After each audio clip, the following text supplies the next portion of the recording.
Assalamualaikum, Bu ya. Waalaikumsalam warahmatullahi wabarakatuh. Bu ya, saya mau di Jakarta Barat.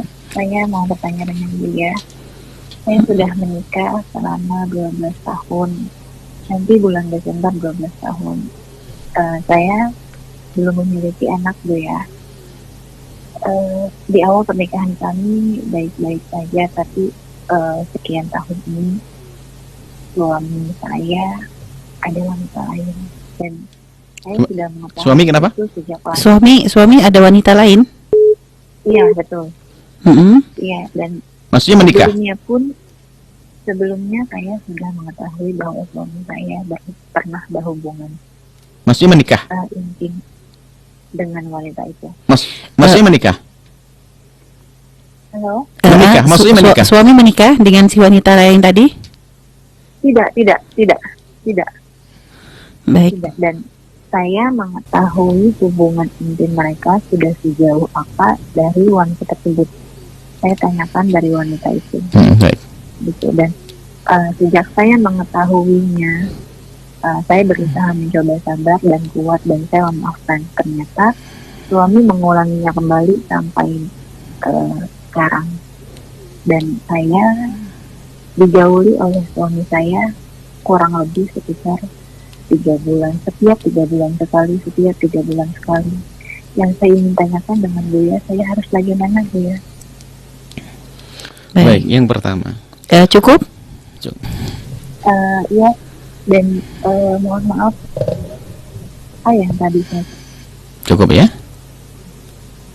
pernah hubungan intim dengan wanita lain itu sudah ada sekitar 3 atau 4 tahun yang lalu. Baik. Tapi kemudian dia mengulanginya kembali. Tapi Dengan wanita yang berbeda? iya, seperti itu, Bu ya. Dengan wanita yang berbeda? Iya, yang Baik. berbeda. Baik. Yang pertama. Baik, cukup. Yang pertama adalah Anda tidak boleh gampang mendengar dari wanita. Apakah setiap wanita mengaku aku berhubungan dengan suamimu dipercaya? Itu musibah bagi Anda. Bisa saja wanita itu ingin menghancurkan rumah tangga Anda, ingin merusak Anda. Padahal suami Anda hanya mungkin ada ketertarikan di awal-awal, tidak sampai melakukan sesuatu. Akhirnya seorang si istri itu karena pengen cepat mendapatkan wanita tersebut, sehingga bisa saja bercerita kepada Anda berlebihan. Nah, ini yang harus diperhatikan. Kalau setiap wanita bercerita kepada seorang istri lalu dipercaya, ini cepat dihancurkan rumah tangga itu. Kan bisa saja seorang telepon, aku seorang istri, tiba-tiba dia hamil, ngotong yang menghamili suamimu. Lah, masa langsung percaya? Enggak dong. Kita bisa bertanya kepada suami seperti apa.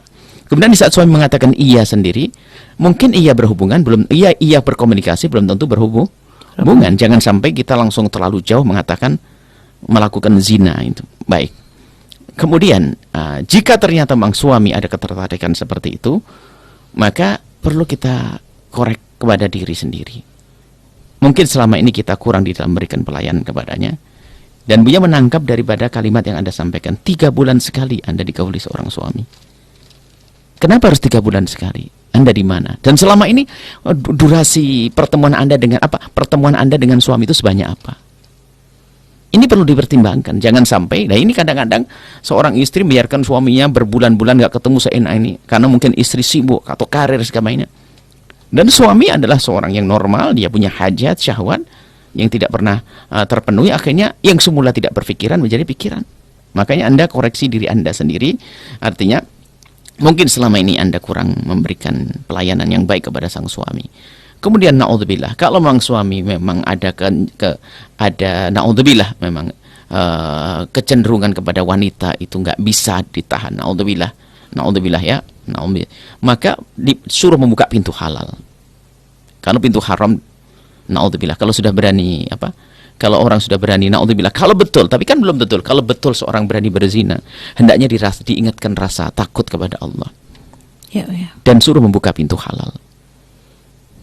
Apakah nanti setelah itu Anda dengan dia itu babnya beda.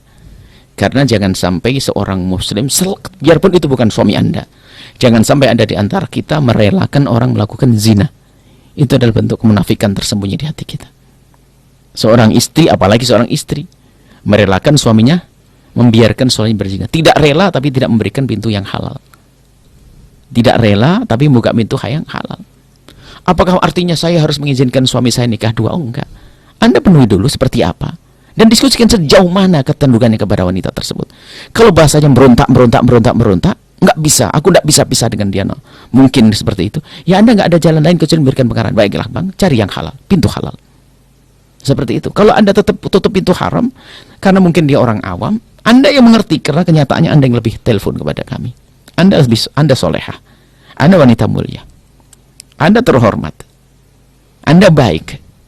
Maka jangan sampai Anda membiarkan suami lakukan keharaman. Yang pertama adalah kembalikan suami kepada Anda dengan cara yang baik. Durasi pertemuannya jangan 3 bulan sekali. 3 bulan sekali bagi laki-laki normal mungkin bisa gila dia. Laki-laki normal bisa gila dia. Akan tapi mungkin selama ini sudah terjadi seperti itu, ya tinggal sekarang Anda berbenah komunikasi dengan suami, semuanya mengakui kesalahannya, dan mungkin dengan kelembutan Anda dia akan mengerti. Kemudian setelah itu dekatkan kepada Allah. Insya Allah setelah itu dia tidak akan mau berurusan dengan yang namanya zina. Ini selesai apa tadi? Anda berbenah, beri pelayanan yang bagus, dan jangan menampakkan rasa masam terus kepada suami. Tarik kembali. Mungkin suami Anda orang yang kepleset, dan kami yakin bahwasanya apalagi perempuan yang tidak jelas tidak bisa mengalahkan orang yang telah 12 tahun menemani. Tidak bisa mengalahkan. Dengan catatan Anda tetap normal seperti waktu Anda bertemu dulu di waktu pengantin baru. Tapi kalau Anda selalu muka masam dan seterusnya, maka sejelek apapun orang di luar tampak lebih indah bagi suami. Na'udzubillah. Baik, itu saja. Kemudian setelah itu dekatkan suami kepada Allah. Setelah suami dekat kepada Anda, dekatkan kepada Allah, nanti dia tidak akan lagi mengarah kepada yang haram. Kalau ternyata pada akhirnya suami memang punya keinginan syahwat tinggi sementara Anda tidak bisa memenuhi, atau karena hal lain, maka ketahuilah pintu halal harus dibuka. Tidak boleh membiarkan haram. Na'udzubillah, pintu haram adalah kehinaan di dunia dan kehinaan di akhirat. Seperti itu. Dan semoga Allah memberikan pada Anda karunia putra. Adapun amin. Kalau alasan suami begitu karena nggak ada putra, itu salah. Karena tidak punya anak terus langsung melakukan karunia zina, itu kan dendam kepada Allah. Ya. Dan orang menjadi mulia tidak harus punya anak. Siti Aisyah tidak punya anak tapi mulia di dunia dan di akhirat. Yang penting baik, benar. Maka jangan sampai di saat tidak punya anak rumah tangga tidak indah. Biarpun tidak punya anak, keindahan harus tetap ada. Karena anak dihadirkan adalah untuk menyempurnakan keindahan. Orang bisa saja indah hidupnya tanpa seorang anak. Semoga Allah memberikan putra kepada Anda. Baik. Yang soleh.